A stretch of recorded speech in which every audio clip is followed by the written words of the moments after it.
아멘. 감사합니다. 네, 하나님의 말씀 역대하 25장 14절부터 28절까지의 말씀입니다. 역대하 25장의 말씀입니다.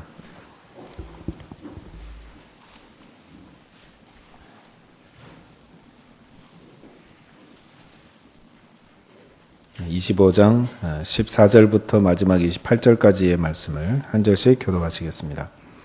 아마샤가 에돔 사람들을 죽이고 돌아올 때에 세일 자손의 신들을 가져와서 자기의 신으로 세우고 그것들 앞에 경배하며 분향한지라.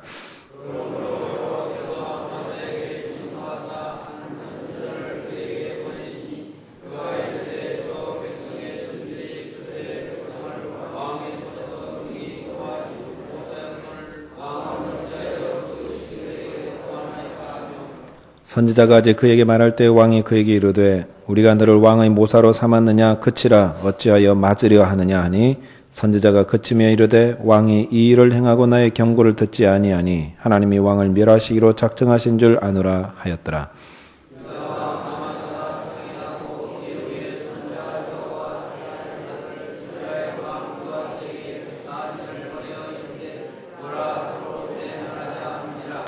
이스라엘 왕 요아스가 유다 왕 아마샤에게 사람을 보내어 이르되 레바논 가시나무가 레바논 백향목에게 전가를 보내어 이르기를 네 딸을 내 아들에게 주어 아내로 삼게 하라 하였더니 레바논 들짐승이 지나가다가 그 가시나무를 짓밟았느니라.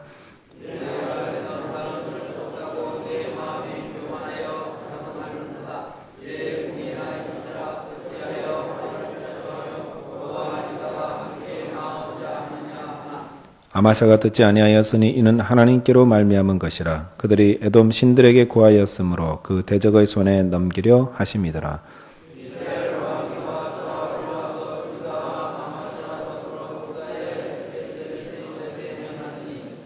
유다가 이스라엘 앞에 패하여 각기 장막으로 도망한지라.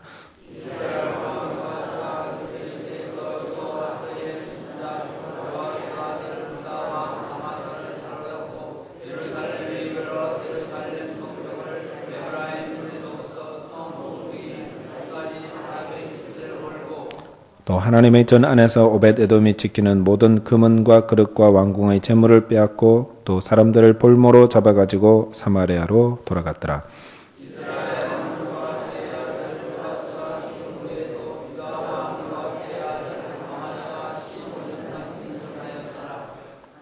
아마샤의 이 외의 처음부터 끝까지의 행적은 유다와 이스라엘 열왕기에 기록되지 아니하였느냐.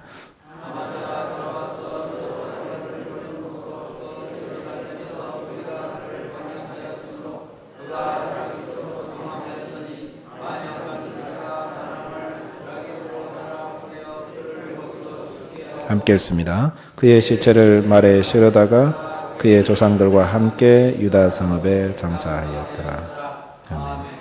오늘 말씀을 가지고 잠시 묵상하시면서 하나님께서 내게 어떤 말씀을 주시는지 함께 묵상하도록 하겠습니다.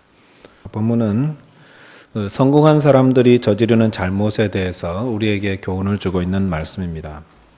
이 땅에서도 또 신앙적으로도 성공한 사람들을 보면은 참 부럽습니다. 참 대단하다. 어떻게 저렇게 성공했을까.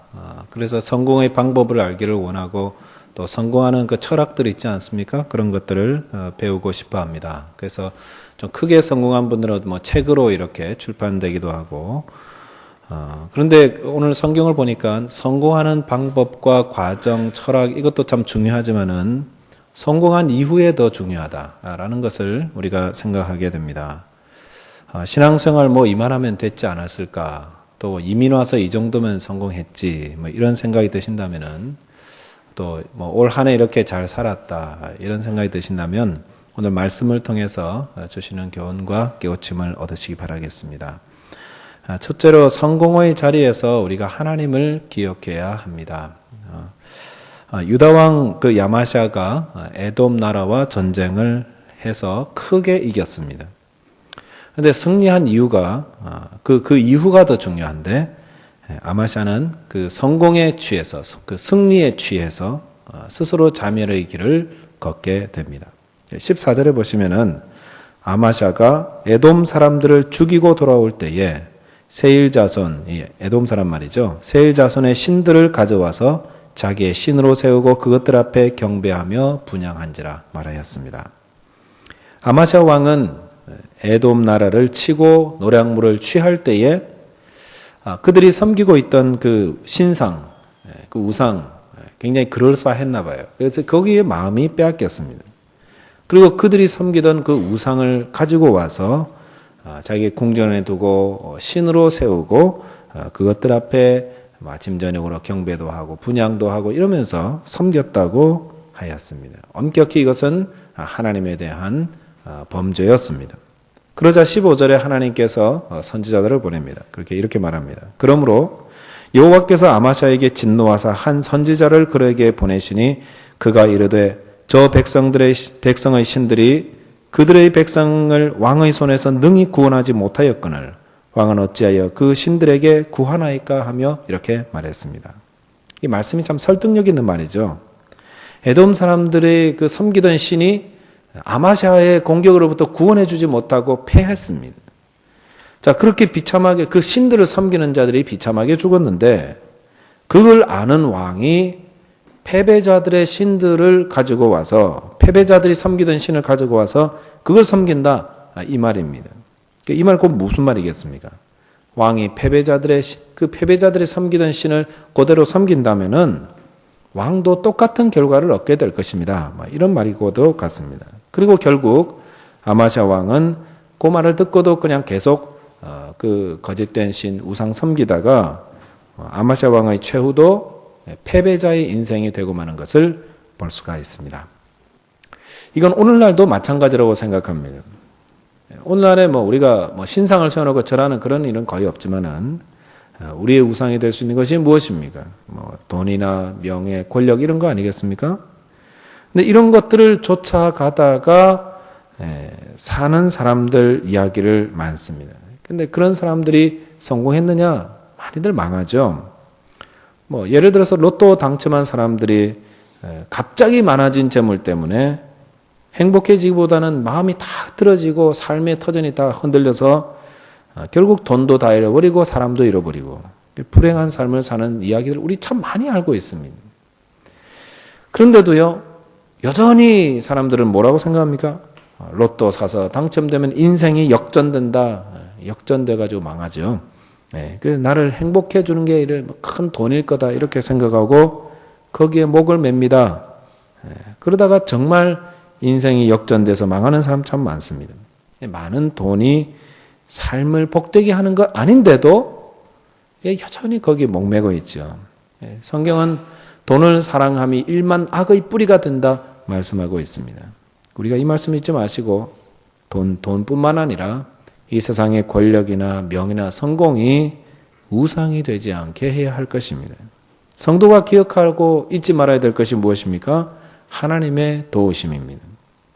하나님께서 도와주셔서 이만큼 세웠다. 하나님께서 도와주셔서 에돔 나라를 이겼다. 하나님이 지금도 나를 돕고 계시고 또 앞으로도 도울 것이라는 사실을 잊지 마셔야 됩니다. 아마샤 왕이 잊어버린 게 이거 아닙니까? 하나님이 도와서 에돔을 이겼다는 사실을 잊어버렸습니다. 30만 군대 적은 숫자입니다. 한 나라를 공격하기에 적은 숫자입니다. 그런데 적은 군대지만 하나님이 함께 하시면 능히 이기게 되었습니다. 하나님이 그렇게 해주겠다고 약속하셨고 그리고 그 약속을 의지해서 북이스라엘의 은 100만 달란트를 주고 고용했던 10만의 대군들을 돌려보냈습니다. 30만으로 전쟁했더니 하나님이 이기게 해주셔서 큰 승리를 거두었습니다. 그런데 막상 이기고 나니까 아마샤가 무엇을 생각합니까? 이거 내가 했다. 와, 내가 대단하구나. 내가 이토록 힘이 있었다니. 이러면서 하나님의 도우심을 기억하지 못하고 자기 자신의 힘으로 성공했고 자기 자신의 힘으로 승리했다 이렇게 생각하더라는 것입니다.